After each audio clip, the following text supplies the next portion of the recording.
नमस्कार, मैं हूं दिशा बिस्ट। लोकतंत्र में आपका स्वागत है। लोकतंत्र में हम बात करेंगे मजदूरों की घर वापसी और उसके बाद हो रही समस्या की। हम बात करेंगे कि मजदूरों को लेकर केंद्र और राज्यों की गलत रणनीति की।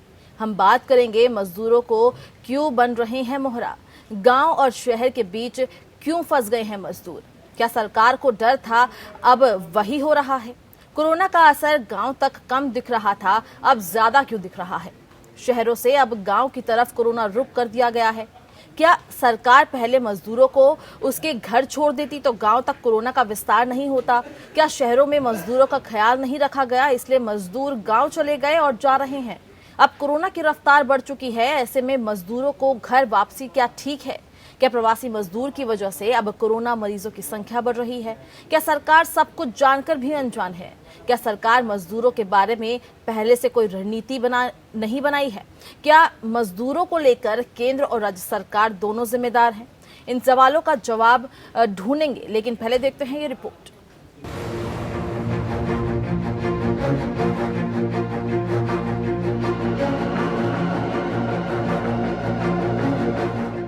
देश में लॉकडाउन जब शुरू हुआ था तब सरकार को मजदूरों का ख्याल नहीं रहा। सरकार को ये एहसास नहीं हुआ कि मजदूर उनके लिए मुश्किल खड़ा कर देंगे। सरकार ने कभी नहीं सोचा था कि मजदूर कोरोना बढ़ाने का कारण बन जाएंगे। लॉकडाउन लगाने के वक्त से मजदूर सड़क पर चल रहे हैं और आज भी चल रहे हैं। करीब 2 महीने होने को है, लेकिन मजदूरों का काफिला नहीं रुका। लॉकडाउन के समय सरकार को ये डर था कि मजदूर गांव जाएंगे तो वहां भी कोरोना फैलेगा, लेकिन सरकार ये नहीं सोचती थी कि हमें इतना दिन लॉकडाउन लगाना पड़ेगा। शहर में रहने वाले मजदूर जब गांव की ओर चले तो गांव के लोग भी अब सख्ती में हैं। शहर में कोरोना कहर बरपा ही रहा था, अब शहरों, कस्बों और गांवों में भी इसका प्रकोप देखने को मिल रहा है।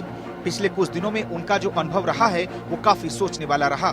ज्यादातर कोरोना के मामले प्रवासी मजदूरों की वजह से बढ़ रहे हैं। अगर मजदूर ऐसे ही गाँव में पहुँचते रहे तो कोरोना मरीजों की संख्या बेतहाशा बढ़ती जाएगी। तब ना तो सरकार उसे रोक सकती है और ना ही स्वास्थ्य विभाग। जिस बात का डर पहले था अब वो सच हो रहा है। प्रवासी मजदूर अब गांव में मुसीबत बढ़ा रहे हैं। खुद शहरों से इसलिए गए कि उन्हें न रोजगार मिल रहे हैं न ही खाना। शहर में भी रहकर आखिर वो क्या करते। सरकार जो आज कर रही है वो लॉकडाउन लगाते ही करना चाहिए था। यानी मजदूरों को पहले ही स्पेशल ट्रेन से सरकार अगर घर भेज देती तो शायद गाँव आज उतना असुरक्षित नहीं रहता। कोरोना वायरस संक्रमण को रोकने के लिए लोगों के मूवमेंट को रोकना बेहद जरूरी है। करीब 2 महीने पहले जब देशव्यापी लॉकडाउन की घोषणा हुई थी तो उसका मकसद भी यही था, मगर इससे एक नया संकट खड़ा हो गया। दूसरे राज्यों में जाकर काम करने वाले लोग वहीं फंस गए। इसमें एक बड़ी आबादी ऐसी थी जो डेली मजदूरी कर अपना पेट पालती थी। यातायात के साधन बंद हुए तो बहुत से प्रवासी मजदूर पैदल ही घर की ओर चल दिए। बाद में उनके लिए ट्रेनें और बसें चलाई गईं। ये मजदूर अपने घर तो पहुंच गए, मगर क्या कोरोना भी साथ लाए हैं। केंद्र सरकार समेत कई विशेषज्ञ ये अंदाजा लगा रहे थे कि इस पलायन की वजह से कोरोना वायरस के मामलों की संख्या तेजी से बढ़ेगी। 1 मई से मजदूरों के लिए श्रमिक स्पेशल ट्रेनों की शुरुआत की गई। इसके बाद से ग्रामीण इलाकों में कोरोना के केसेज की नई लहर देखने को मिली है। कई ऐसे इलाके हैं जहां कोरोना के मामले नहीं थे, लेकिन अचानक से कोविड-19 मैप पर आ गए हैं। उत्तर प्रदेश हो या बिहार, जिन जिलों में लोग बाहर से लौटे हैं वहां कोरोना के आंकड़े बढ़े हैं। जब से हमारे पास बड़ी भारी संख्या में माइग्रेंट्स वापस लौट रहे हैं, तब से हमारे जो इन्फेक्शन के केसेस हैं वो भी अधिक निकलना प्रारंभ हो गए हैं। जब से हमने माइग्रेंट लेबरर्स का भी पूल लेना शुरू किया है तो ये दिखाई पड़ा है कि पॉजिटिविटी भी इनमें बढ़ी है। अभी तक माइग्रेंट वर्कर्स का हम 46,142 लोगों के सैंपल इकट्ठा करवा चुके हैं माइग्रेंट वर्कर्स के। उसमें से हमारे 1,230 माइग्रेंट वर्कर पॉजिटिव भी निकल के आए हैं। अब तक जिन जिलों में कोरोना के मरीजों की संख्या 50 या उससे भी कम थी, वहां भी प्रवासी श्रमिकों के लौटने से मरीजों की तादाद 2 गुने से भी ज्यादा हो गई है। यूपी का बाराबंकी जिला कुछ दिनों पहले तक ग्रीन जोन में था। वहां प्रवासी श्रमिकों के आने के बाद कोरोना बम फूटा है। यहाँ एक साथ 95 मरीज सामने आए हैं। बिहार के खगड़िया में बुधवार को 15 नए कोरोना वायरस पॉजिटिव मरीज मिले। सारे के सारे प्रवासी मजदूर हैं जो पहले पॉजिटिव मिले मरीज के संपर्क में थे। झारखंड के गढ़वा में एक साथ 18 कोरोना संक्रमितों की पहचान हुई है। इस जिले में कोरोना संक्रमितों की संख्या 47 पर पहुंच गई है। प्रवासी श्रमिकों की वापसी के बाद बुधवार को सबसे अधिक 18 नए मरीजों का पता चला। मजदूरों की घर वापसी के चलते कोरोना इन्फेक्शन के मामले लगातार बढ़ रहे हैं। अब सवाल ये है कि ये सब किसकी गलती की वजह से हो रही है? क्या केंद्र सरकार रणनीति बनाने में असफल रही?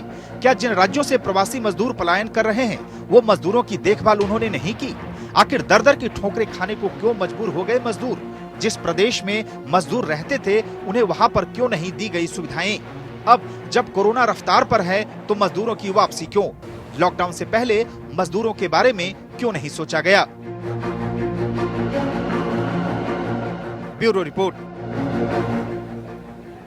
तो लगातार कोरोना के मामले बढ़ते जा रहे हैं, उसके बाद मजदूर भी अपने गृह राज्य जा रहे हैं, जिसके बाद जो मजदूर अपने गांव जा रहे हैं उनके साथ भी कोरोना लगातार पैर पसार रहा है और अब गांव में भी कोरोना ने अपने पैर पसार लिए हैं। और अब जितने भी प्रवासी मजदूर जा रहे हैं उनमें से कई प्रतिशत प्रवासियों को कोरोना के संक्रमण में पाया गया है और इसी पे हम चर्चा करेंगे। हमारे साथ जुड़ चुके हैं डॉक्टर राहुल भार्गव, आप कैंसर विशेषज्ञ हैं फोर्टिस अस्पताल से, आपका बहुत बहुत स्वागत है। हमारे साथ डॉक्टर रवि सिंह जुड़ चुके हैं, आप अर्थशास्त्री हैं, सर आपका ही बहुत बहुत स्वागत है। हमारे साथ BS भाटी जी जुड़ चुके हैं, आप पूर्व प्रदेश अध्यक्ष भारतीय मजदूर संघ के हैं, सर आपका ही बहुत बहुत स्वागत है। सबसे पहला सवाल सर मेरा आपसे ही है BS भाटी जी कि लगातार कोरोना के मरीज बढ़ते जा रहे हैं, कोरोना की संख्या बढ़ती जा रही है, इसी बीच जिस तरह से मजदूर लगातार पलायन कर रहा है, क्या मजदूर को कोरोना का डर नहीं सता रहा है या उसकी जो भूख है वो इतनी बढ़ गई है कि कोरोना उसके सामने कुछ नहीं है?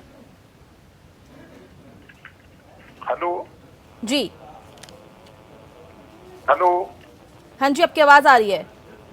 जो मजदूरों का जो पलायन एक राज्य से दूसरे राज्य में जो हो रहा है, इस पर केंद्र सरकार के जो आदेश आए थे जी कोरोना महामारी के विषयक, उस पर राज्य सरकारों ने थोड़ी उसमें देरी की और उस देरी की वजह से उनका भोजन, उनकी जाने की यातायात की व्यवस्था, उनकी चिकित्सा की व्यवस्था ये ठीक से नहीं हो पाई। और जब वो वहां पे गए हैं तो इधर से जब उधर दूसरे स्टेट में गए हैं तो उनकी ठीक से उनकी जो जांच वो भी ठीक नहीं हो पाई, क्योंकि आनंद फानंद में वो लोग भी यहाँ पर क्योंकि उनको दिक्कत आई, उनको ठीक से जो राज्य सरकारों ने जो घोषणा की है, जैसे दिल्ली में ही की कि हम 2 लाख लोगों को भोजन दे रहे हैं, 4 को दे रहे हैं, उनको ठीक से भोजन उस समय तक पहुंच नहीं पाया। तो वो परेशान होकर के, किसी को मकान मालिकों ने परेशान किया तो मजदूर परेशान होकर, हताश होकर के यहाँ से पलायन कर गया। बिल्कुल। और पलायन करने में इतनी जल्दी में उनको सुविधाएं वो मुहैया नहीं हो पाई जो होनी चाहिए। जी बिल्कुल, मैं लौटूंगी आपके पास। हमारे साथ डॉक्टर AK शुक्ला भी जुड़ चुके हैं। सर आपका बहुत बहुत स्वागत है, आप मेडिकल एक्सपर्ट हैं कैलाश अस्पताल से। सर सवाल मेरा आपसे ये है कि देश में लगातार कोरोना के मरीज बढ़ते जा रहे हैं और जिस तरह से मजदूर लगातार पलायन कर रहे हैं, उनके साथ उनके गांव में भी कोरोना अब फैल रहा है, जिसकी वजह से अब गांव को भी सील कर दिया जा रहा है। क्या यहाँ पे सरकार की कई खामियां है कि वो मजदूरों को ये समझा नहीं पा रही है कि पलायन करने से कहीं ना कहीं उनके साथ भी खतरा है, उनके परिवार के साथ भी खतरा है और देश के साथ भी खतरा है?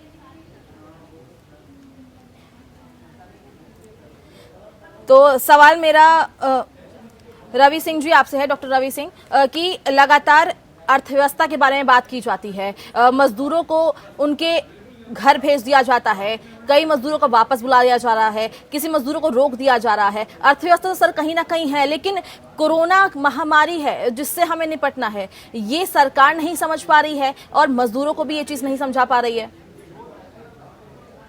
देखिए, इसमें कोई शक नहीं है दिशा जी की जिस तरीके से आप यहाँ पर चर्चा आप कर रही हैं बड़ी पॉजिटिवली, लोगों को भी ये समझ में आना चाहिए कि आगे और क्या संभावनाएं हैं और आगे क्या जो है वो स्थिति होगी।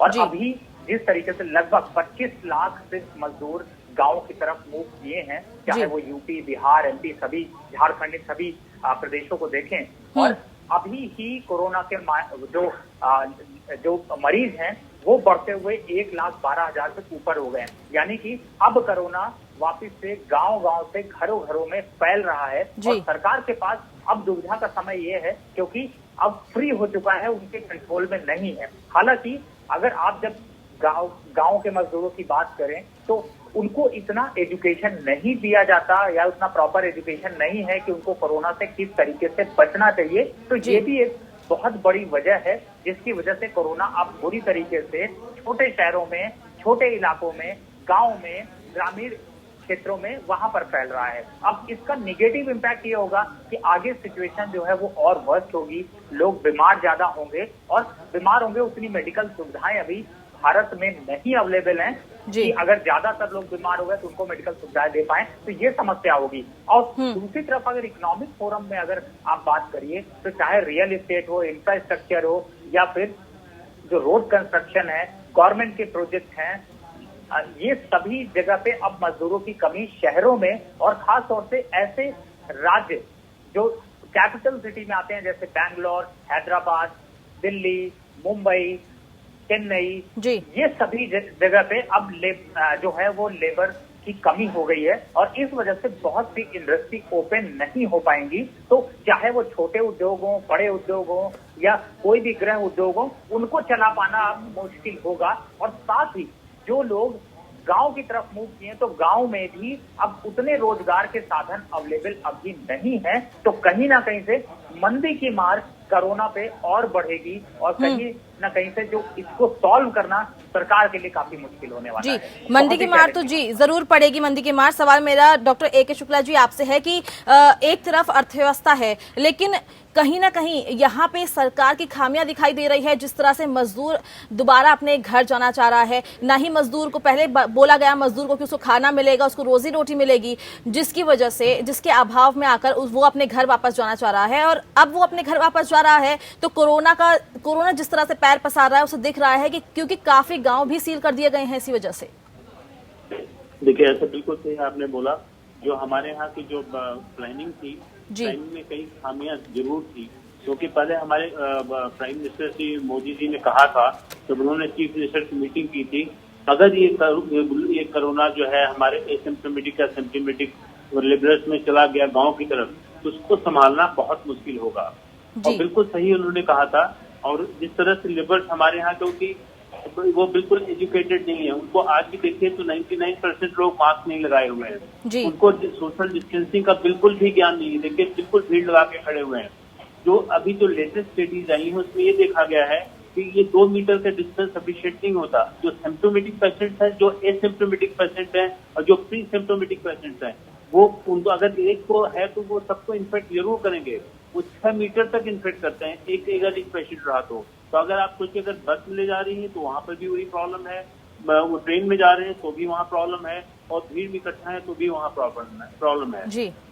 अच्छा, गांव में पहुंचने के बाद गांव में इतना अधिक डिस्टेंसिंग का कोई कंसेप्ट है नहीं, वो एक साथ बैठेंगे, एक साथ खाएंगे, एक साथ रहेंगे, तो ये जरूर है कि बहुत बुरी तरह से फैलने वाला है गाँव में। अब ये देखना पड़ेगा कितनी इम्यूनिटी है और कैसे वो उसको कंट्रोल कर सकते हैं। अच्छा, हमारे गांव में मेडिकल सुविधाएं बिल्कुल भी नहीं है जो कि कोरोना को टैकल कर सके, और उसको हम एजुकेशन कितना भी दे लें, जब तक वो लोग सफर नहीं करते कोई फॉलो नहीं करता है। तो ये बड़ा बहुत ही जिसको कहते हैं दुखदायी स्थिति आने वाली है। और आप देख रहे हैं कि दिल्ली जैसे शहर में कि 2 दिन में 1000 केसेज नए आए हैं, तो गाँव की तरफ अगर फैला तो क्या हालत होगी ये कहना बहुत मुश्किल है।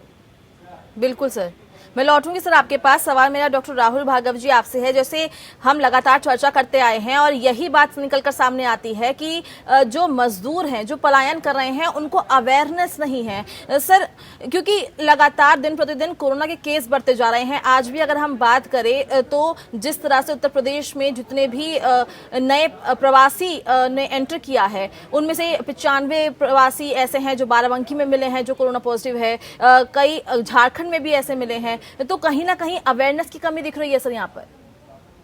दिशा जी, अपने को कुछ चीजें बिल्कुल क्लियरली समझनी है जी। अपने पास टोटल 13 करोड़ माइग्रेंट हैं, जिसमें से 4 करोड़ माइग्रेंट का पलायन होना स्टार्ट हो चुका जी। जब पहले 29 मार्च को पहली बार दिल्ली के आनंद विहार बस स्टैंड पे लोग इकट्ठे हुए, तब हमारे पास 1000 केसेस थे। 200 केसेस महाराष्ट्र में थे, 200 केसेस गुजरात में थे और 150-200 के केसेस करीब दिल्ली में थे जी। पहले मई को हमने जब श्रमिक ट्रेन चलाई तब हमारे पास 37,000 केसेस थे, मुंबई में 11,000 केसेस थे, गुजरात में 4,221 केसेस थे और दिल्ली में 6,000 केसेस थे। आज का करंट फिगर ये बोलता है कि बिहार में 1 in 4 मतलब 4 लोगों में से एक आदमी को कोरोना टेस्ट पॉजिटिव पाया गया है।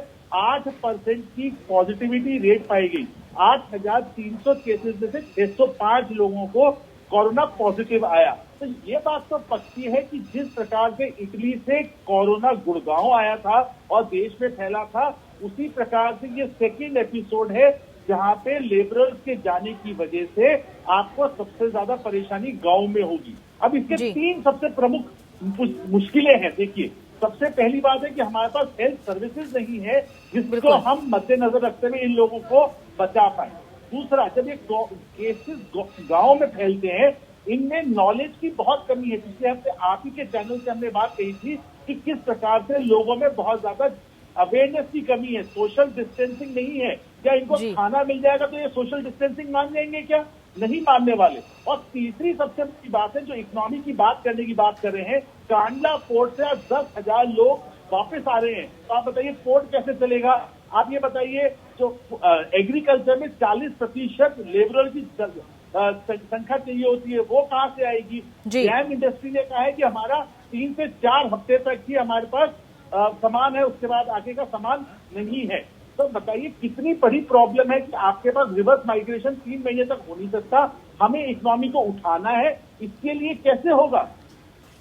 बिल्कुल सर, मैं लौटूंगी आपके पास। सवाल मेरा डॉक्टर ए के शुक्ला जी आपसे है। डर हमें सबसे ज्यादा ये था कि कोरोना गांव तक ना पहुंचे, लेकिन अब गांव में पहुंच गया है। बिहार के गांव में देख लीजिए, उत्तर प्रदेश के गांव में देख लीजिए, कहीं पे भी देख लीजिए, सभी जगह सभी गांव में कोरोना अपने पैर पसार रहा है। तो क्या ये देश के लिए खतरे की घंटी है? जी, हेलो सर, जिस तरह से डर हमें यही था कि जो कोरोना है उसे गांव में नहीं फैलने देना है, लेकिन अब देखा जा रहा है गांव में भी कोरोना फैल गया है। तो ये देश के लिए कहीं ना कहीं खतरे की घंटी देखी जा रही है। नहीं, बिल्कुल सही आपने बोला। देश के लिए बहुत बड़ी समस्या हो जाएगी। शहर में तो फिर भी सुविधाएं अब अवेलेबल हैं, हॉस्पिटल्स हैं हमारे पास, हमने सब कुछ कर दिया शहर के लिए, लेकिन हमने गाँव के लिए कुछ भी नहीं किया है। गाँव में जो प्राइमरी हेल्थ सेंटर्स है वहाँ पर कोई भी सुविधा नहीं है हमारे पास कि जो हम कुछ कर सकें। डिस्ट्रिक्ट हॉस्पिटल्स में तक में भी प्रॉब्ली इतनी अच्छी सुविधाएं नहीं कि हम उनको आइसोलेट कर सकें, उनको रखें और उनको प्रॉपर ट्रीटमेंट दे सकें। वेंटिलेटरी सपोर्ट अगर जो चाहिए वो भी अवेलेबल नहीं है हमारे यहाँ पर, जबकि जिसकी जो रिक्वायरमेंट है खाली 0.45% है कोविड पेशेंट में वेंटिलेटर की, लेकिन वो भी उतनी कम भी सुविधाएं हमारे यहाँ नहीं है।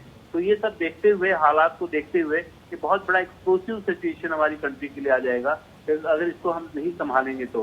लेकिन यह है कि इसको किसी भी तरह से कैसे भी हमको एजुकेशन दे करके लोगों को, नहीं कुछ तो सोशल डिस्टेंसिंग एक ऐसी चीज है जो सबके दिमाग में डालना, एक भय पैदा करने की जरूरत है कि भाई अगर नहीं करोगे तो इसमें डेथ रेट 100% है, तो मतलब होगा तभी शायद लोग डर के करेंगे, अदरवाइज बहुत मुश्किल है ये सिचुएशन, और तब कंट्रोल हो जाएगी और इसको टैकल करना बहुत मुश्किल हो जाएगा। बिल्कुल सर, मैं लौटूंगी आपके पास। सवाल मेरा बीएस भाटी जी आपसे है। जिस तरह से हमने तस्वीर देखी, जो मजदूर हैं वो ट्रकों में भरकर जा रहे हैं, पैदल जा रहे हैं, साइकिल में जा रहे हैं। कई ऐसे मजदूर हैं कि ट्रकों में जगह नहीं है, फिर भी उसमें लद लद के जा रहे हैं। क्यों क्या मजदूरों को डर सता रहा है कि उनको रोजी रोटी नहीं मिलेगी, इसलिए वो वापस जाना चाहते हैं, या उनके पास कोई और विकल्प ही नहीं बचा है? देखिए, ऐसा है कि जो मजदूर है जी, वो ज्यादातर एसएमसी क्षेत्र में काम करता है, जो पलायन कर रहा है, जो जा रहा है। प्रवासी मजदूर वही है जो छोटे छोटे ठेकेदारों के पास, कुछ जी, छोटे ठेकेदारों के पास छोटी छोटी कंपनियों में काम करते हैं जी। वो गांव से आए और गांव से आके उसमें काम करने लग गए, और वो वहां से बाहर जाते ही नहीं, तो उनके अंदर जो है वो अवेयरनेस होती नहीं है, उनको कोई जानकारी है, जागरूकता उनके अंदर इन सब चीजों की होती नहीं है जी। और दूसरी बात यह है कि उनका राष्ट्रीय रजिस्टर तैयार नहीं किया गया। केंद्र सरकार ने भी घोषणा की और राज्य सरकार भी कर रही है, उन तक वो पैसा जो 5,000 रुपया था वो भी करोड़ों मजदूरों को नहीं मिला, क्योंकि उनका राष्ट्रीय रजिस्टर तैयार नहीं है, उनके खाते की जानकारी सरकार को नहीं है, उनको वो सुविधाएं मिली नहीं, क्योंकि वो जो मालिक हैं जिनके पास वो काम करते हैं वो उनको वहां तक ही सीमित रखते हैं, उनका वो सब चीजें तैयार कराते नहीं। तो एक तो उनको राष्ट्रीय रजिस्टर उनका तैयार कराया जाए। दूसरा, वो गांव में गए हैं तो हमें अपने जो संचार माध्यम है उनके माध्यम से गांव वालों को जागरूक करना चाहिए, और उनको भी कि वो उनको उनकी व्यवस्थाएं, जो सरकारी तंत्र है, उनके जो स्वास्थ्य वाले हैं उनसे जानकारी लेते हैं, उनको जानकारी दे और उनको कैसे कुछ दिन के लिए अलग रखा जा सकता है और उनका पूरी जांच पड़ताल के बाद में उनको गांव के लोगों में वो सम्मिलित हों जी। और जो उनका काम का जो मतलब है वो तो अगर उनके गांव में काम की सुविधाएं होती तो वो अगर दूसरे राज्यों में क्यों जाते, वो दूसरे राज्यों में जब आए जब गाँवों में उनकी व्यवस्था नहीं है, उनके आमदनी के साधन नहीं है। तो अब सरकार को, चाहे वो राज्य सरकार है केंद्र सरकार है, वो जब जैसे उनके अच्छा आनंद फानन में जो घोषणाएं राज्य सरकार करती रही लेकिन उनकी व्यवस्थाएं ले जाने की ठीक से नहीं हो पाई। और मजदूरों को कुछ लोग जो है वो राजनीति करते रहे, उनको कह कुछ रहे हैं, हो कुछ रहा है जी, दे कुछ रहे हैं और घोषणा कुछ कर रहे हैं, मिलने भी नहीं पाया उनको। तो हताश होकर के और उनको जागरूकता उनके अंदर थी नहीं और वो ऐसे ही कोई पैदल कोई सवारी से कुछ इसी तरह वो अपना यहाँ से भाग निकले सब लोग। बिल्कुल। तो इस वजह से इनके काम की व्यवस्था सरकारें चलो पहले नहीं हो पाई, एकदम से महामारी आई है तो इनकी व्यवस्थाएं ठीक हो, गांव में जागरूकता फैलाई जाए जिससे कि गांव के अन्य लोगों में ये बीमारी ना फैले। जी बिल्कुल। और दूसरा ये कि इनका एक राष्ट्रीय रजिस्टर तैयार किया जाना चाहिए। ये आगे भी काम तो इनको करना ही है, काम तो ये गाँव से फिर आएंगे वापस। गाँव में तो अगर होता तो वापस ही को आते, गाँव में कोई आमदनी के साधन नहीं है। तो राष्ट्रीय रजिस्टर तैयार हो और काम का इनकी व्यवस्था ठीक ठाक हो और आगे से इस तरह की इनको दिक्कत ना है जी। तो उसकी सारे प्रबंध इनके किए जाए और इनमें जागरूकता पैदा की जाए संचार माध्यमों से। जी मेरा ये पार्टी जी एजुकेशन कैसे करेंगे? क्या इनको रोजगार मिल जाएगा, पेट में रोटी मिल जाएगी तो क्या सोशल डिस्टेंसिंग आ जाएगी? क्या हम लोगों ने ऐसा मेहनत करने की कोशिश करी पिछले 50 दिनों में कि इनको बता पाए? आप देखिए कितना बड़ा प्रॉब्लम आ गई है अभी ये। और आप सोचिए अब इकॉनमी खुल रही है तो इकॉनमी खुलने के लिए वर्कर उल्टे चले गए, 3 महीने तक तो वर्कर वापस नहीं आएंगे तो कैसे चलेगी इकॉनमी? बिल्कुल सर, मैं लौटूंगी आपके पास। सवाल मेरा डॉक्टर A.K. शुक्ला जी आपसे है कि गांव में अब कोरोना पैर पसार रहा है, हमारे गांव कितने यहाँ पर व्यवस्थाओं में, कितने हमारे गांव में व्यवस्था है कि कोरोना जैसी बीमारी से निपटा जा सके? सर देखिए हमारे गांव में जो प्राइमरी हेल्थ सेंटर्स हैं उसमें स्टाफ बहुत कम है जी। जो आंगनवाड़ी वर्कर्स हैं वही हैं जो कुछ हैं जो गांव में जाकर के एजुकेशन देते हैं, सब करते हैं।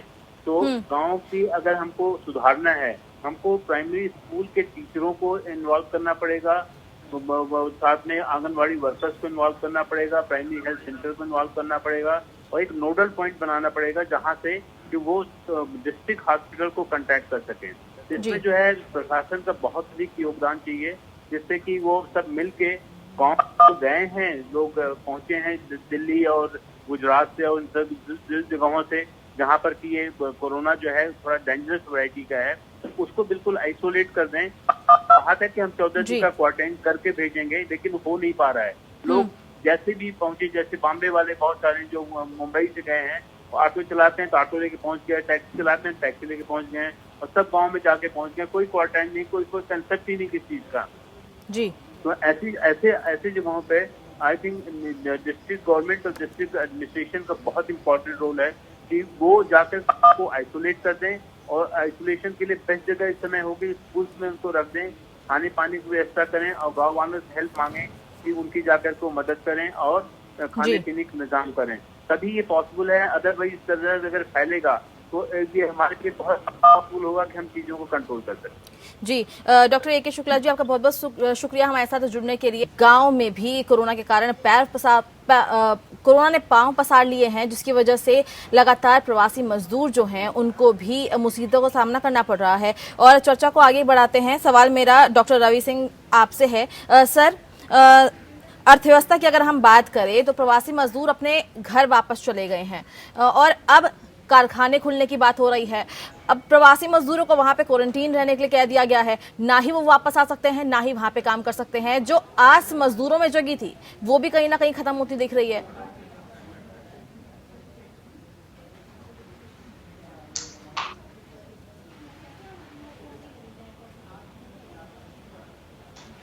हॉस्पिटैलिटी की बात करिए, रेस्टोरेंट की बात करिए, यहाँ पे टूरिज्म की बात करिए, रिटेल इंडस्ट्री की बात करिए, ज्वेलरी इंडस्ट्री, मशीनरी, ऐसा नहीं, इन सभी इंडस्ट्रीज के स्टॉक की अगर सिर्फ वैल्यू देखी जाए तो उनमें कम से कम 10 से 12% तक की गिरावट ये कहीं ना कहीं से दर्शाती है कि जो पैकेज है वो सफिशिएंट नहीं था और जी। मजदूरों को भी कॉन्फिडेंस नहीं है। और अभी जिस तरीके से पलायन यहाँ पर जारी है कि आने वाले समय जी। में शायद वो इंडस्ट्री अभी स्टार्ट नहीं हो पाएगी, तो जो एक रेवेन्यू का जनरेशन है वो कंपनियों में नहीं होगा और इसी वजह से उसका रिफ्लेक्शन हमें स्टॉक मार्केट में देखने को मिल रहा है। अब दूसरी तरफ अगर डे टू डे एक्टिविटी से इसको आप यहाँ पर कंपैरिजन करें तो इस समय आप भी अच्छे से समझ रही हैं कि यहाँ पर एसएमईज इंडस्ट्री सबसे बड़ी इंडस्ट्री है और जी। साथ ही जिस तरीके से यहाँ पर लेबर इंडस्ट्री जो सबसे ज्यादा वर्क काम करती है वो ऑटो और एसएमईज इंडस्ट्री, ये रियल एस्टेट इंफ्रास्ट्रक्चर में काम करती है लगभग 70%। और जब ये 70% जो पॉपुलेशन है उसमें से अगर 20 से 25% भी लोग गांव की तरफ मूव कर गए तो इन सेक्टर्स को सरवाइव करना मुश्किल होगा और इकोनॉमी में उसका बहुत निगेटिव इम्पैक्ट पड़ेगा। तो सरकार के लिए कहीं ना कहीं से एक बड़ा चैलेंज यहाँ पर होता हुआ नजर आएगा। साथ ही दूसरी तरफ जो परेशानी खड़ी होगी वो परेशानी इससे कहीं ज्यादा बड़ी है, क्योंकि अगर आप यहाँ से मजदूर गांव को जा रहे हैं तो गांव में इतने रोजगार आप नहीं दे सकते। मनरेगा जैसी स्कीम में आपने 1 लाख करोड़ रुपए जरूर दिया, 202 रुपए आप दे रहे हैं, लेकिन कितने दिन आप दे सकते हैं? तो ये समस्या जो है वो कहीं ना कहीं से इकोनॉमी को और निचले स्तर पर ले जाती हुई नजर आएगी। और इंडस्ट्री वाइज तो यहाँ पर 40% तक का जो एक नुकसान देखने को मिला है वो और बढ़ता हुआ नजर आएगा। तो मुझे लगता है कि आगे आने वाले समय में अगर पलायन नहीं रुका तो इंडस्ट्री के लिए हालात और पुअर होते जाएंगे और साथ ही जो गवर्नमेंट डेवलपिंग प्रोजेक्ट्स हैं उनमें भी डिले देखने को मिलेगा। तो जन सुविधाएं जो हैं उनमें भी कहीं ना कहीं से इसका इम्पैक्ट देखने को मिलेगा। और सबसे बड़ा इम्पैक्ट अब आगे आने वाले समय में जो बनता जा रहा है वो एग्रीकल्चर सेक्टर को लेकर के है जी, क्योंकि जो मजदूर गांव की तरफ जा रहे हैं वहां पर भी इतना काम नहीं है कि वो वहां पर सरवाइव कर सकें, तो सब्सिडी और बढ़ानी पड़ेगी और वो इकोनॉमी के लिए एक बहुत बड़ा धक्का हो सकता है। बिल्कुल, मैं लौटूंगी सर आपके पास। और इसी बीच हमारे साथ डॉक्टर मनीषा मेहंदी रत्ता जी जुड़ चुकी हैं। मैम आपका बहुत बहुत स्वागत है। आप रेस्पिरेटरी एक्सपर्ट है सर्वोदय अस्पताल से फरीदाबाद से। सवाल मेरा आपसे ही है कि जिस तरह से कोरोना लगातार अपने पैर पसार रहा है उसी के बीच में सरकार द्वारा ट्रेन चलाना, डोमेस्टिक फ्लाइट्स चलाना, कितना सही मानती हैं आप इसको? देखिए, अभी तो क्योंकि हम लोग ये देख रहे हैं कि नंबर ऑफ केसेस बढ़ रहे हैं, तो इस स्टेज पे लेबर्स को शिफ्ट करना, माइग्रेंट्स को शिफ्ट करना, ट्रेन में लेके जाना, वो हमारे लिए और भी ज्यादा हानिकारक हो सकता है। अभी जैसे हमने रिसेंटली देखा है कि nearly 8 lakh people have been move to Bihar. अभी उनमें हार्डली वो 15,000 लोगों के टेस्ट कर पाए हैं और उसमें भी जो पॉजिटिविटी का रेशियो है वो काफी हाई है। नियरली 1500 लोग पॉजिटिव है, ऑल्दो वो एसिम्प्टोमेटिक हैं, बट देन वो उस बीमारी को स्प्रेड कर सकते हैं ड्यूरिंग दी जर्नी। ट्रेन में वो जिस रास्ते में आए हैं सब लोग साथ आए हैं, तो 1500 लोगों ने कितनों को और फैलाया होगा ये हमें 7 से 8 दिन में और पता चलेगा। तो इस स्टेज पे जब ऑलरेडी नंबर बढ़ रहा था तो शिफ्ट करना एक बहुत अच्छा डिसीजन नहीं था। या तो हमें पहले ही उनको शिफ्ट करना था जब तक कि स्प्रेड नहीं था। इतना स्प्रेड बढ़ने के बाद अब शिफ्ट करना एक अच्छा डिसीजन नहीं होगा। आई थिंक हॉस्पिटल्स और उन सब चीजों को अब रेडी रहना पड़ेगा ज्यादा। बिल्कुल मैम, मैं लौटूंगी आपके पास। सवाल मेरा डॉक्टर राहुल भार्गव जी आपसे है। जिस तरह से कोरोना के केस लगातार बढ़ रहे हैं उसी बीच क्या हमको अपनी टेस्टिंग जो है उसकी संख्या ज्यादा नहीं बढ़ा देनी चाहिए ताकि जल्द से जल्द ये पता चल सके कि कोरोना के चपेट में कौन आ गया है और उनको क्वारंटीन करके जल्द से जल्द उनको सही कर सके? क्योंकि देखा जा रहा है कि हमारे जो कोरोना के केसेस हैं वो प्रतिदिन 5000 से ऊपर बढ़ रहे हैं। निशा जी, टेस्टिंग बढ़ानी चाहिए, बहुत अच्छी बात है। ये पेपर पे बहुत अच्छा लगता है। टेस्टिंग की किट कहाँ से आएगी, टेस्टिंग के जो लैब टेक्नीशियन है वो कहाँ से आएंगी, तो हम टेस्ट करते हैं उसकी मशीनें कहाँ से आएंगी। अगर गांव की तरफ फैलता है तो हम ये जानते हैं कि बहुत बड़े स्टेट पे छत्तीसगढ़ वगैरह में शायद 2 या 3 ही सेंटर ऐसे हैं जहाँ पे टेस्टिंग होती है। एक गांव से डिस्ट्रिक्ट लेवल से पहुंचने में, रिजल्ट आने में उसको 48 से 72 घंटे लगता है। तो आप देखिए कितनी बड़ी ह्यूमैनिटेरियन प्रॉब्लम है। एक हमारे पास टेस्टिंग की किट बढ़ानी है, उसके रिजल्ट जल्द से जल्द आने चाहिए। रिजल्ट आने के बाद उनको क्वारंटाइन करने की फैसिलिटी होनी चाहिए ताकि वो बूढ़े लोगों, कैंसर पेशेंट तक कोरोना फैला ना पाए। तो ये कहना बड़ा आसान है कि आप टेस्टिंग बढ़ा दीजिए, पर टेस्टिंग बढ़ेगी कैसे? उतनी किट भी चाहिए। रैपिड टेस्ट किट हमारे पास अभी तक आई नहीं है। तो ये बहुत बड़ी प्रॉब्लम आगे चल के दिखने वाली है कोरोना की। तो और शायद जो हम लॉकडाउन 55 दिन का कहा वो देश शायद ना सह पाए कि जिस हिसाब से नंबर बढ़ते जा रहे हैं हम बहुत जल्दी बाकी दूसरे देशों को क्रॉस कर जाएंगे। वही एग्जांपल ब्राजील का भी है। देखिए ब्राजील में भी केसेस बढ़ते जा रहे हैं। अमेरिका के बाद ब्राजील दूसरे या तीसरे नंबर पे है जहां सबसे अधिक नंबर है। रशिया में केसेस बढ़ते जा रहे हैं। तो हिंदुस्तान पीछे नहीं रहेगा और ऐसा ना रहे कि ये पलायन की वजह से हमारा देश पीछे रह जाए। हमने जमाती देखे, हमने नामदेव देखा और तीसरा ये हमने जो पलायन अभी देखा कि हमने श्रमिक ट्रेनें जो चलाई है ये बहुत ही ज्यादा काउंटर प्रोडक्टिव है हमारे लिए। बिल्कुल सर, मैं लौटूंगी आपके पास। सवाल मेरा BS भाटी जी आपसे है, जिस तरह से मजदूर लगातार पलायन कर रहे हैं, क्या कारखाने खुल गए हैं, अब मजदूरों को वापस आने का मन कर रहा होगा क्योंकि रोजी रोटी तो उसी से आती है, लेकिन क्या सरकार अगर जो व्यवस्था अभी दे रही है वो व्यवस्था पहले दे देती थी तो शायद ऐसी स्थिति ना बनती? हेलो भाटी जी, जी आपको आवाज आ रही है? हाँ जी, हाँ, सवाल मैं आपसे ये पूछ रही हूँ कि जिस तरह से कारखाने अब खोले गए हैं, जो मजदूर वापस अपने घर चले गए हैं, उन्हें वापस काम पर आना है, तो अगर सरकार ये जो स्थिति अभी बनी है, जो फैसले सरकार ने अभी लिए हैं, ये सरकार अगर फैसले पहले ले लेती तो शायद ऐसी स्थिति ना बनती, शायद मजदूर अभी यहीं होता, कारखानों में काम कर रहा होता, उसको रोजी रोटी मिल रही होती। हाँ, जहाँ पर जो ग्रीन जोन है ना जी, उसमें इनको सारे प्रिकॉशन सेफ्टी के लेते हुए काम थोड़ा पहले ही पाबंदी हटा देनी चाहिए थी ग्रीन जोन में। सारे सेफ्टी के वो लेते हुए प्रिकॉशन, और इनको उसमें करना चाहिए था जिससे कि काफी मजदूर उसमें एडजस्ट रहता और वो पलायन नहीं कर पाते। जी, तो हाँ, दूसरा ये था कि जितने भी मजदूर गए हैं इनको पैसे नहीं मिले, क्योंकि हमारा तो वास्ता पड़ा है। हमने जितने भी ये मजदूर थे, जो दिहाड़ी मजदूर थे, कंस्ट्रक्शन वर्कर थे, सेवा भारती ने के माध्यम से हमने सबको इनको रसद सामग्री पहुंचाई है, सूखी रसद सामग्री। तो हमने देखा उनको, तो वो जिस बिल्डिंग में 50 या 100 मजदूर पड़े हैं वो पड़े हैं ऐसे ही, ना ठेकेदार ने सुध ली उनकी और ना उनको कोई उन्होंने पैसा पहुंचाया, ना उनको खाना पहुंचाया। तो शुरू में से सेवा भारती के माध्यम से हमने उनको पहुंचाया वो।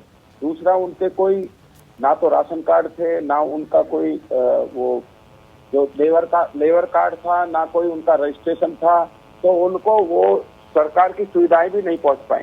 तो मेरा यही कहना है कि ग्रीन जोन में थोड़ा पहले अगर खुल जाता तो काफी मजदूर उसमें एडजस्ट रहते प्रिकॉशन के साथ में। रेड जोन में तो नहीं खोल पाते जी, इसलिए। बिल्कुल, मैं लौटूंगी आपके पास। सवाल मेरा डॉक्टर मनीषा जी आपसे है, बिहार सरकार ने जिस तरह से पूल टेस्टिंग की बात की है, ये पूल टेस्टिंग क्या है, और अगर ये पूल टेस्टिंग अगर हम करते हैं तो जल्द से जल्द क्या नतीजे निकलकर सामने आ सकते हैं? देखिए, पूल टेस्टिंग का बेसिकली पर्पस ये होता है कि हम जल्दी से जल्दी ज्यादा से ज्यादा लोगों के टेस्ट कर सके। इसलिए हम बहुत सारे लोगों का सैंपल लेके उसको एक ही साथ रन करते हैं, और अगर किसी एक लॉट में वो पॉजिटिव आता है तो फिर हर किसी का इंडिविजुअल सैंपल को रन किया जाता है। सपोज हमने 60 से 70 सैंपल एक बार पे रन करे और वो सारे के सारे नेगेटिव है, तो हम उन 60 या 70 लोगों को हटा सकते हैं कि ये नेगेटिव है। लेकिन अगर उसमें हमारा सैंपल हाई आता है या पॉजिटिविटी आती है तो फिर हम उस पेशेंट को एक एक करके टेस्ट करते हैं।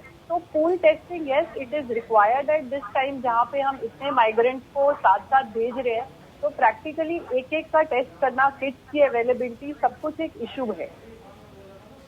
जी बिल्कुल, मैं लौटूंगी मैम आपके पास। सवाल मेरा डॉक्टर राहुल भार्गव जी आपसे है, जिस तरह से आप सर कह रहे हैं कि सभी लोगों का टेस्ट नहीं हो सकता है क्योंकि हमारे पास इतने किट्स नहीं हैं, तो ये पूल टेस्टिंग करके क्या इससे निकल सकता है कोरोना का कुछ, कि इतने लोग अब बीमार पड़े हैं और शायद इन लोगों को अब कोरोना नहीं होगा? जिस तरह से आप कह रहे हैं कि सैंपलिंग हम लोग नहीं कर सकते हैं ज़्यादा, तो क्या पूल टेस्टिंग के थ्रू ये चीज़ें निकलकर सामने आ सकती है?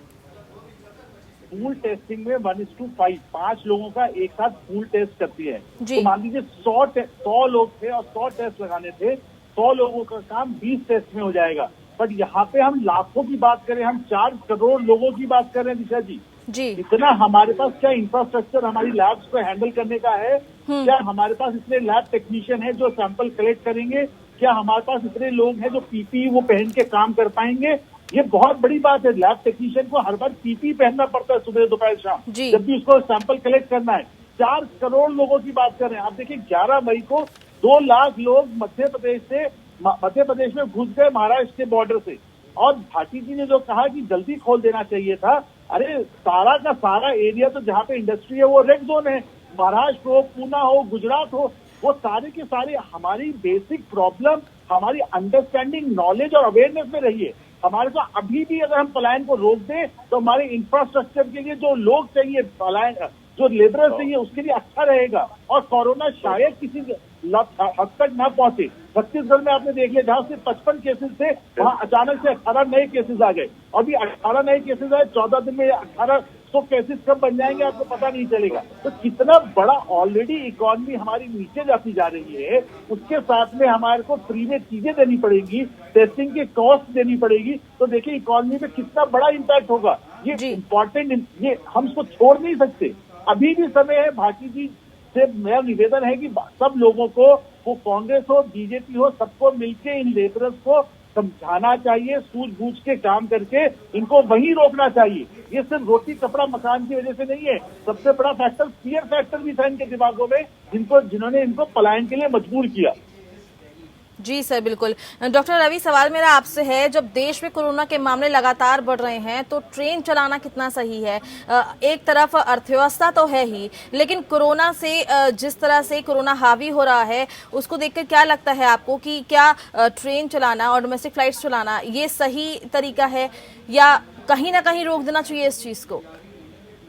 देखिए, जिस तरह से पलायन नहीं रोका जा सकता, उसी तरीके से इंडस्ट्री को भी चलाने से आप अगर बचते रहेंगे तो इकोनॉमी पूरी तरह से धराशायी हो जाएगी। तो इसीलिए एविएशन इंडस्ट्री पूरी तरह से यहाँ पर नेगेटिव जोन में है, और करीब ज्यादातर जो वहाँ पर 40% लोग हैं उनको सैलरी नहीं मिली है, और काफी हद तक जॉब कट भी यहाँ पर देखने को मिल रहा है। तो इस वजह से सरकार के पास भी ऐसा कोई यंत्र नहीं है कि उनको रोकने की कोशिश करते रहें। कोरोना ज्यादा अच्छा है कि कोरोना से सुरक्षा दें, और साथ ही इंडस्ट्री को सपोर्ट करने के लिए भी उनके पास मजबूरी है इस इंडस्ट्री को चलाना। लेकिन जैसा डॉक्टर साहब भी कह रहे हैं कि जो रेड अलर्ट एरिया है, रेड जोन है, ग्रीन जोन है, ऑरेंज जोन है, अगर आप ये कहीं से आइडेंटिफाई कर पाए कि आप ऑरेंज और ग्रीन जोन के लोगों को ही टेस्टिंग करके आप सिर्फ फ्लाइट को चलाएंगे, इतनी सिक्योरिटी अगर रख सकते हैं तो जरूर यहाँ पर उसको कंट्रोल किया जा सकता है। लेकिन मैं पहले क्वेश्चन पे आपसे आता हूँ। दिशा जी, आपने बहुत अच्छा क्वेश्चन पूछा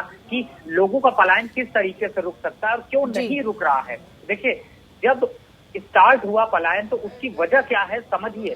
सरकार ने सबसे पहले जब 22 मार्च को एक दिन के लिए बंद किया तो लोगों ने उसका सब तरीके से सपोर्ट दिया कि हाँ ये एक दिन का बंद है। उसके बाद अचानक से बिना डिसीजन के, बिना कुछ सोचे समझे 26 तारीख से 15 दिन के लिए बंद कर दिया गया। 15 दिन के बाद फिर 15 दिन के लिए बंद कर दिया गया। उस 15 दिन के बाद फिर से 15 दिन के लिए बंद कर दिया गया। तो ऐसी सिचुएशन में अगर आपको ये पलायन रोकना था तो पहला आप लोगों को पहली बार में इंफॉर्मेशन देते कि हम पुराने देशों का अगर डेटा उठा के देखें या और अन्य देशों का डेटा उठा के देखें तो वहां पे 15 दिन में कुछ भी सॉल्व होने वाला नहीं है। तो आप क्लियर कर रहे थे कि 2 महीने तक ये लॉकडाउन चलेगा और आप अपनी सुविधा को बना लें और अपने आप को एक जगह पर स्थानांतरित रखें, दूसरी जगह के लिए मूव ना करें, उसके बाद इंडस्ट्री ओपन की जाएगी तो लोगों का पलायन नहीं होता। आज लोगों में डर है इस बात का कि अभी पलायन इसलिए हो रहा है क्योंकि उनको लगता है कि आगे फिर से कोरोना बढ़ जाएगा, इंडस्ट्री बंद हो जाएगी, नहीं चलेगी। तो अनसर्टेनिटी यहाँ पर बहुत ज्यादा बढ़ गई है जिसको सरकार कंट्रोल नहीं कर पा रही है। सबसे बड़ा फैक्ट तो यही है और इसी वजह से अब दूसरी तरफ जैसे आप अभी डॉक्टर यहाँ पर मेहंदी रस्ता जी ने बोला कि लोगों का अगर हम हॉस्पिटैलिटी के हिसाब से अगर कंपैरिजन करें तो 8,40,000 डॉक्टर रजिस्टर्ड है। अब पर पॉपुलेशन अगर आप देखें तो लगभग 1200 पे एक डॉक्टर बैठता है। और अगर सिर्फ हॉस्पिटल की बात करें क्योंकि इस समय सिर्फ गवर्नमेंट हॉस्पिटल यहाँ पर सपोर्ट दे रहे हैं और गवर्नमेंट हॉस्पिटल का जो आंकड़ा है वो 20,000 से ज्यादा हमारे इंडिया में गवर्नमेंट हॉस्पिटल नहीं है, और वर्किंग कंडीशन जिनमें है तो वो सिर्फ 10,000 है। तो आप समझ सकते हैं कि लोगों के अंदर पैनिक क्यों नहीं होगा, क्यों लोग नहीं डरेंगे, क्यों लोग भाग रहे हैं, क्योंकि उनको लगता है कि अगर हम घर में रहेंगे तो सुरक्षित रहेंगे। तो उनको समझाने की बहुत ज्यादा जरूरत है, और सरकार ने जो स्टेप लिए हैं वो कहीं ना कहीं से नाकाफी रहे हैं। पूरी तरह से संपूर्ण डिसीजन अगर एक बार में लिया जाता तो लोगों के अंदर पैनिक, डर और सरकार के अंदर कॉन्फिडेंस, सरकार के डिसीजन पे कॉन्फिडेंस रहता, क्योंकि आपने लॉकडाउन किया, आपने लोगों को रोका, तो जिम्मेदारी अब आपकी बनती है। अब आप हाथ नहीं खड़े कर सकते कि हम लोगों की जिम्मेदारी नहीं ले रहे हैं। अब होता क्या है कि यहाँ पर पॉलिटिकल एजेंडा बहुत ज्यादा है।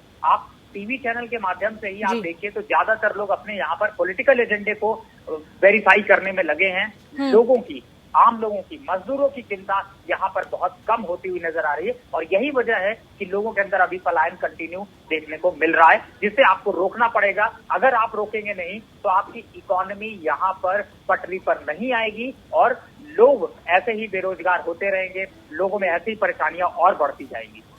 बिल्कुल सर, मैं लौटूंगी आपके पास। सवाल मेरा डॉक्टर मनीषा जी आपसे है, लगातार जिस तरह से केस बढ़ रहे हैं, 1 लाख के पास पहुंचने वाले हैं, और जो विदेश में जिस तरह से केस आ रहे हैं उसी की तर्ज पर हमारा भी अब देश वैसा ही हो रहा है। हालांकि रिकवरी रेट जो है वो फिर भी अच्छा है, रिकवर भी हो रहे हैं, कोरोना ज्यादा पैर ना पसार पाए, इसके लिए आपकी तरफ से कुछ उपाय?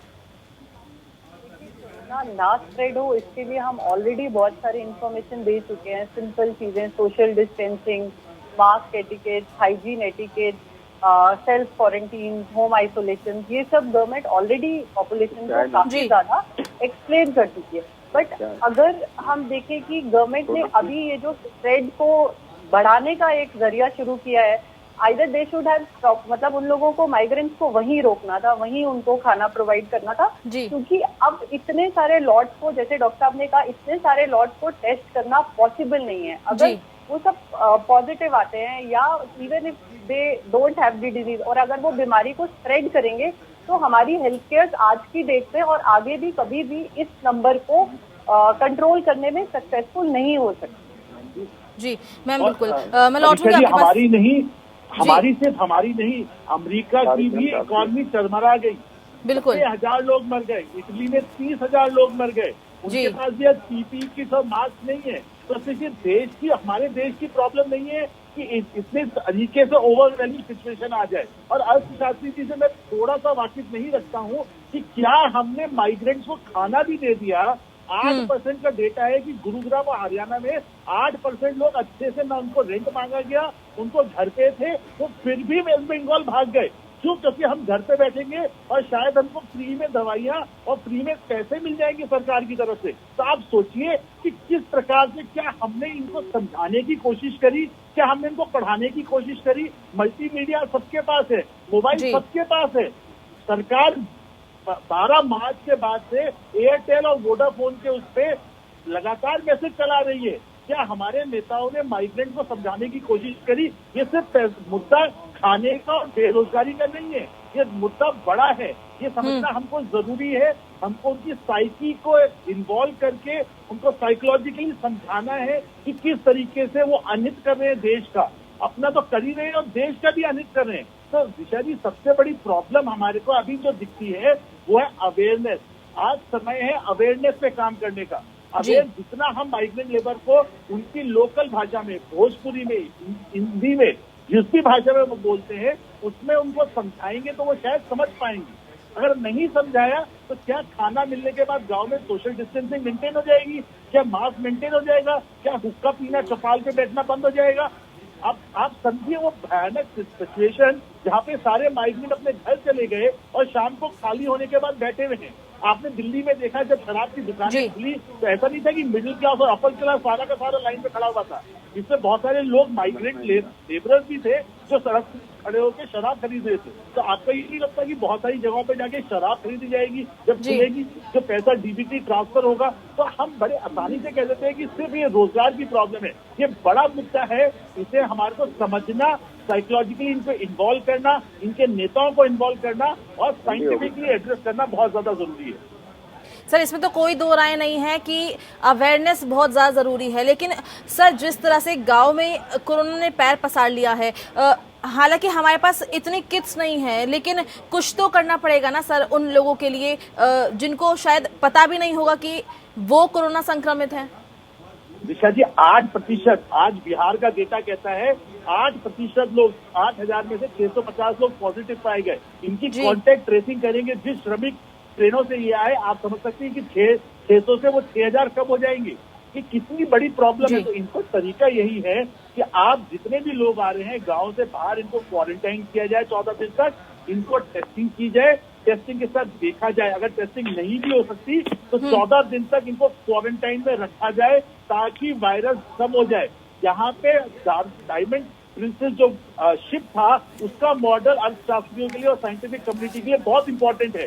जो लोग 3,000 लोग क्रूज शिप पे फंसे हुए थे उनमें सिर्फ 10 से 12% लोग ही संक्रमित हुए। तो अगर हम ऐसे लोगों को बाहर, गांव से बाहर या शहरों से बाहर क्वारंटाइन में रखते हैं और 14 दिन तक रखते हैं, तभी हम देख पाएंगे कि कितने लोग संक्रमित होते हैं या एसिम्प्टोमेटिक रहते हैं। अगर जो उसमें से बीमार हुआ उसको आप अस्पताल ले गए, नहीं तो बाकियों को रख दिया। तो आपको इनोवेटिव मेथोडोलॉजी यूज करनी पड़ेगी इन लोगों को प्रिवेंट करने की, क्योंकि हमारे पास इतना इंफ्रास्ट्रक्चर नहीं है कि हम सबकी टेस्टिंग कर पाए। बिल्कुल सर, ये तो है उन लोगों के बारे में जिनको पता नहीं है, जिनके पास शायद कुछ सुविधा नहीं है, उनको अवेयरनेस नहीं मिल पा रही है। कुछ लोग तो ऐसे भी हैं जिनको सब कुछ जानने के बाद भी वो लोग इसको नज़रअंदाज कर रहे हैं। वो लोग कोरोना को इतना कम आंक रहे हैं कि उनको कोई फर्क ही नहीं पड़ रहा है और वो खुद की जान तो जोखिम में डाल ही रहे हैं। साथ ही साथ पूरे देश में जितने भी लोग हैं, उनके आसपास के, उनके परिवार के लोग हैं, उनकी जान भी जोखिम में डाल रहे हैं। दोनों चीजें, फ्रेम, अवेयरनेस और लॉ इन्फोर्समेंट, तीनों मुद्दे उठाने पड़ेंगे, हमको यूज करने पड़ेंगे कोरोना को अपना पैर पसारने के लिए। क्योंकि अगर ये पैर पसारा तो अर्थशास्त्री कितनी भी इंडस्ट्री चला दें, जब मृत्यु की दर बढ़ेगी तो सारी इकोनॉमी नीचे आ जाएगी।